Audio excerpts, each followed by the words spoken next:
I'm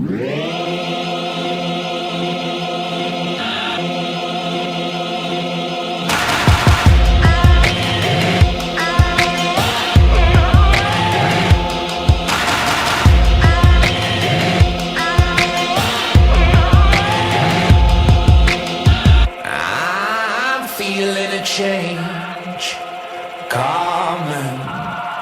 I'm feeling a change coming. Right here, I'm feeling a change. I'm feeling a change all around me. No doubt, I'm feeling a change. I'm feeling a change running down me. Now, now, there's change coming. Now, now, there's change coming. Now, now, there's change coming. Now, now, there's change coming. There's change coming. There's change coming.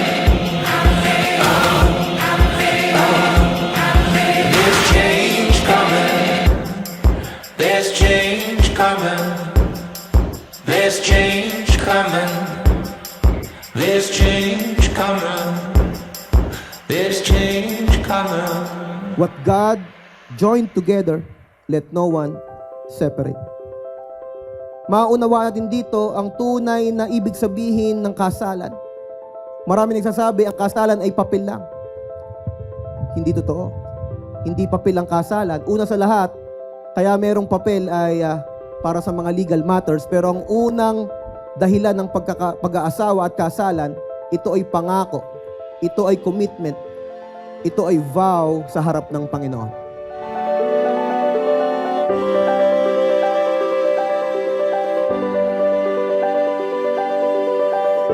Maruis, tinatanggap mo ba si Harriet na maging tunay mong asawa ng buong pag-ibig at karangalan, ng buong tungkulin at paglilingkod, ng buong pananampalataya at paggiliw upang mabuhay na kasama niya at mahalin siya, alinsunod sa utos ng Diyos sa banal na tali ng pag-aasawa?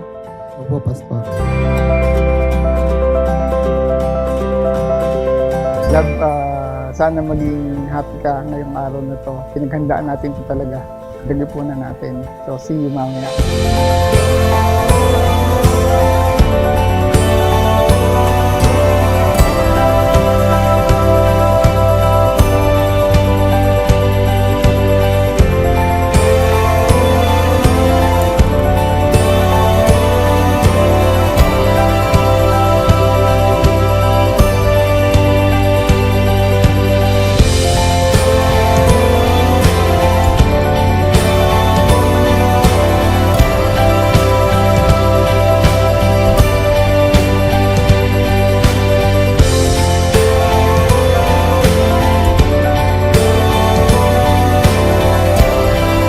Harriet, tinatanggap mo ba si Maruis upang maging iyong asawa?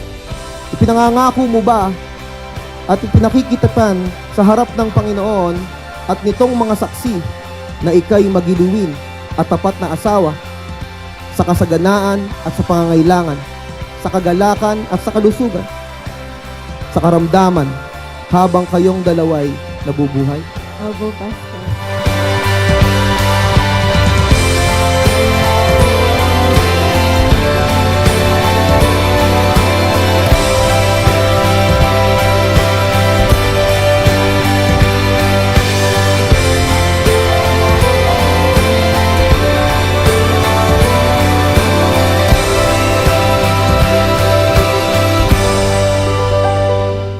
Maruis. Wait lang. Hindi ako prepared. Wait lang. Mabait. And then, joker. Naiiyak ako.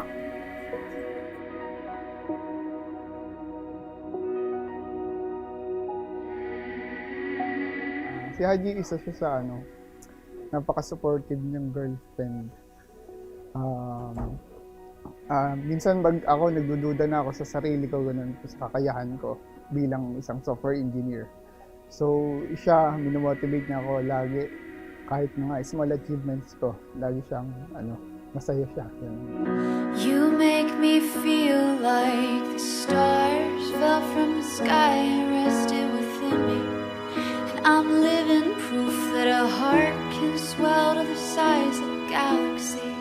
I'm bruised from running down the miles I shake, but it's this ball of fire, I swear. It trembles in my bones. 'Cause you're my Pag nagkwekwentuhan po kami, lagi niya akong tinatanong kung bakit ko siya love. Kasi ang sinasagot ko lang po kasi I love you, tapos tatawa po ako. Pero ngayon sasagutin ko kung bakit. Kasi mahal kita dahil yung pinaka-lowest ng buhay ko, andun ka. Tanda ko yon nung na-hospital si Kuya. Parang 400 na lang yung pera ko, tapos bansari natin sa lugawan tayo kumakain. I take you as my partner in life na di ko inakala na mangyayari. Ikaw yung unexpected answer sa prayer booklet ko noon na araw-araw kong sinasama lagi sa devotion. 'Cause you're my star.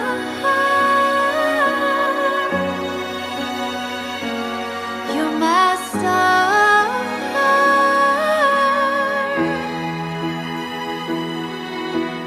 Higher than my love.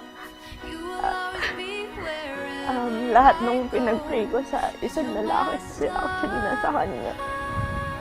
Kaya ayun, yun na yung sa kanya. take me home. You take me home. Today, sa harap ng family natin, mga kaibigan natin, nangangako ako to love you at unconditionally. At magiging supportive ako na kabiyak kahit pa sa mga pagbili mo ng battle pass. You make me feel like the stars fell from the sky and rested within me. Maro later, sumayaw ka. And ayun, enjoy lang. And humanda ka bukas. 'Cause you're my star.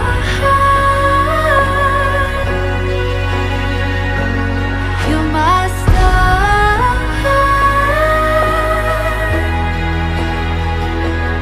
You're my star.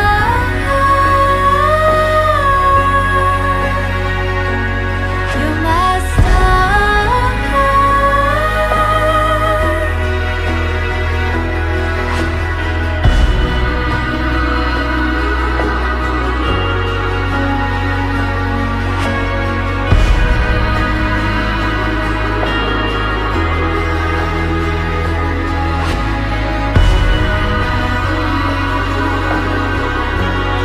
Ako'y number 1 fan mo.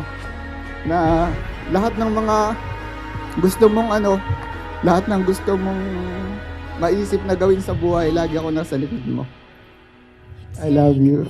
In all seriousness, I promise to hold your hand and heart and to love you more every day. You